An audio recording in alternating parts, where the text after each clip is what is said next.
उत्तर प्रदेश विधानसभा चुनाव में कांग्रेस और समाजवादी पार्टी का गठबंधन हुआ है। दोनों पार्टियां मिलकर चुनाव लड़ रही हैं, लेकिन सुनने में ये आ रहा है और देखने में मिल रहा है कि दोनों में नाइत्तेफाकी जाहिर हो रही है।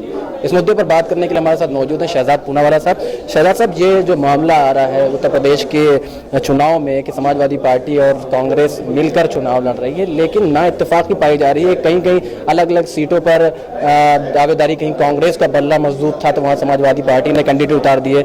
जहाँ पे समाजवादी पार्टी का पल्ला भारी था वहाँ पे कांग्रेस ने उतार दिए। ये दो चीज़ें क्यों आ रही है, नाइत्तेफाकी क्यों पैदा हो रही है? देखिए, जाहिर सी बात है कि दो अलग अलग पार्टियां हैं तो अलग अलग पार्टियों के अलग अलग नज़रिए होते हैं। पर मुझे लगता है कि जब एक गठबंधन बनता है, एक अलायंस बनता है तो समन्वय कायम हो जाता है। और जो भी आप जिसको नाइत्तेफाकी कह रहे हैं वो वक्त आते आते वो सारी बातें जो है सुलझ जाएंगी। जैसे पहले उन्होंने सीट काफ़ी डिक्लेयर किए थे तो काफ़ी सीटों से कैंडिडेट उन्होंने पीछे ले लिए।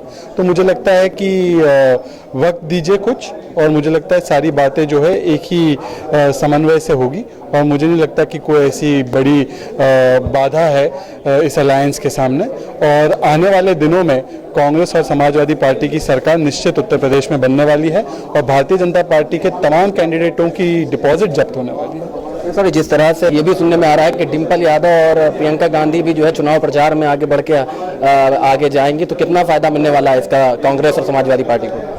आप एक बात समझ लीजिए कि ये चुनाव है यूपी के लड़कों का, यूपी के लोगों का, यूपी की बेटियों का बनाम बाहर वालों का, जिन्होंने बड़े बड़े वादे किए, 2.5 करोड़ नौकरियों के वादे किए, 15-15 लाख देने के वादे किए, किसानों को 50% MSP देने के वादे किए, पर निभा नहीं पाए।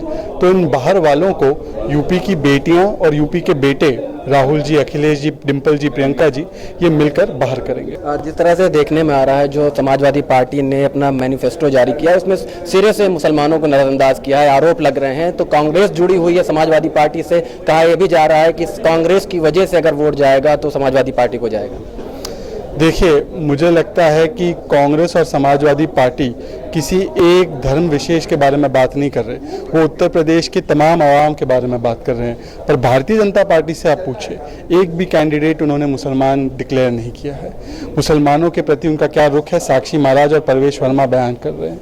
तो मुझे लगता है कि एक तरफ तो है पूरे उत्तर प्रदेश की बात जो समाजवादी और कांग्रेस पार्टी कर रहे हैं, और एक है खास तबके की बात जो मोदी जी कर रहे हैं। बहुत बहुत शुक्रिया। शुक्रिया।